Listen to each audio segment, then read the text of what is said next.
Center. This is your evening weather update.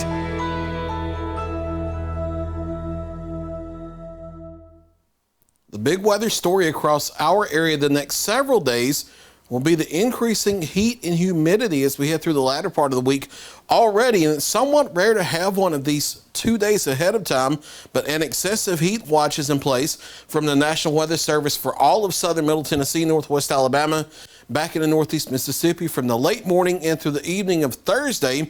And they're likely to extend this on into Friday and Saturday for the likelihood of heat index values over 110 to as high as 115 as we head Thursday, Friday, and Saturday during the heat of the day, in addition to just air temperature daytime highs in the upper 90s and the lower 100s. We'll talk about the heat a little bit more as we go forward. First off, across the Tennessee Valley in the southeast this afternoon, not a lot going on immediately. We have a thunderstorm complex off to the southwest with severe weather diving out of Arkansas into Mississippi. That's going to stay off to the southwest of our area as we head through tonight, but a few showers and thunderstorms possible, isolated in nature as we head into our Wednesday. High temperatures across the area this afternoon. They were warm, not too far from average. Our daytime high usually averages in the lower 90s, around 91 here as we get ready to go through the last few days of June and toward early July. But we only hit 87 at the airport in Lawrenceburg this afternoon, 89 in Holdwald, 92 in Columbia, 93 in Florence, 89 in Athens, 90 for Decatur and Russellville, 89 in Iuka, and this afternoon, Savannah, Tennessee, coming in with a recorded high of 88 degrees. This evening, want to stay clear out there. Mostly clear skies, just a few puffy cumulus clouds, and a little bit of very thin haze from the Canadian wildfires has gotten into the upper atmosphere, but not nearly as thick as what it was a couple weeks ago.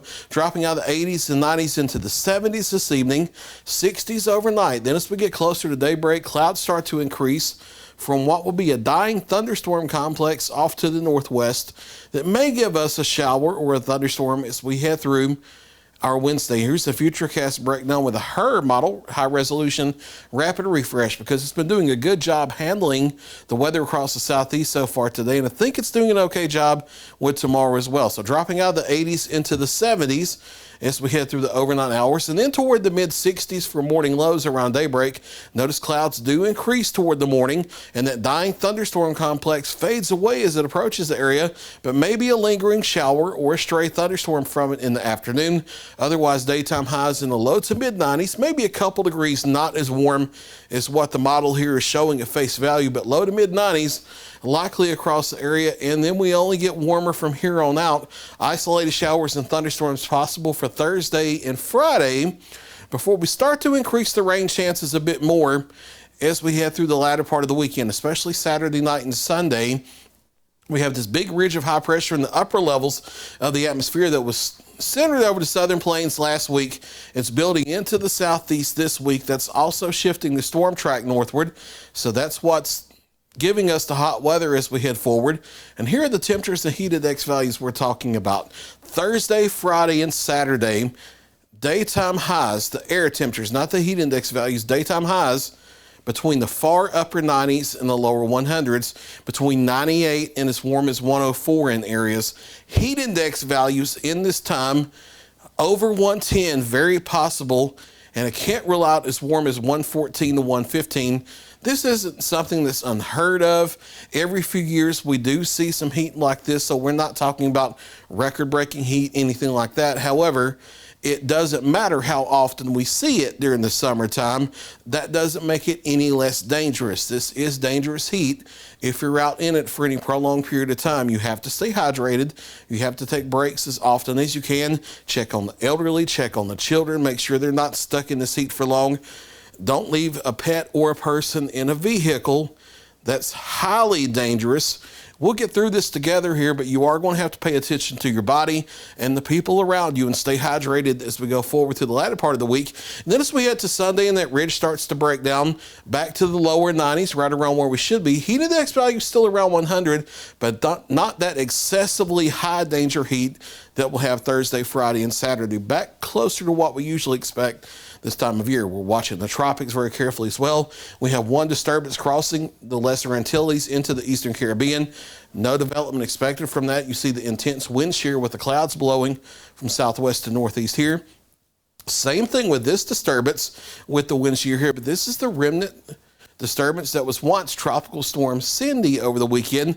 We're watching for a slight possibility of that to try to regenerate into a tropical depression again if the shear relaxes. Big question mark on that, or whether it does or not. Squally weather will be headed toward Bermuda as the system moves northward in the open Atlantic. No threat to the United States, and we don't see any United States threat for at least the next 7 days. Your forecast for tonight, mid-60s, clear this evening, but some clouds moving in toward daybreak with a light northwest wind of 3 to 5 becoming calm after midnight. And then a warm one for your Wednesday, a mix of sun and clouds, maybe a shower or a thunderstorm late morning into the afternoon. Highs in the low to mid-90s with south-southwest winds generally 3 to 7 miles per hour. Here's your 7-day forecast. And it only gets warmer from here on out. Low to mid 90s for Wednesday. And then daytime highs, not heat index values. Daytime highs, upper 90s, lower 100s Thursday, Friday, Saturday. Heat index values in that high danger category, 110 to 115, very possible, if not likely. Daily chances for isolated showers and thunderstorms. We start to back the heat off a little bit as we go Sunday, and then especially early next week back into the upper 80s. Saturday night and Sunday, we start to increase the chances of showers and thunderstorms as the heat ridge starts to break down. There's a look at your latest 7-day forecast. I'll be back at 9 o'clock with another check of your local weather.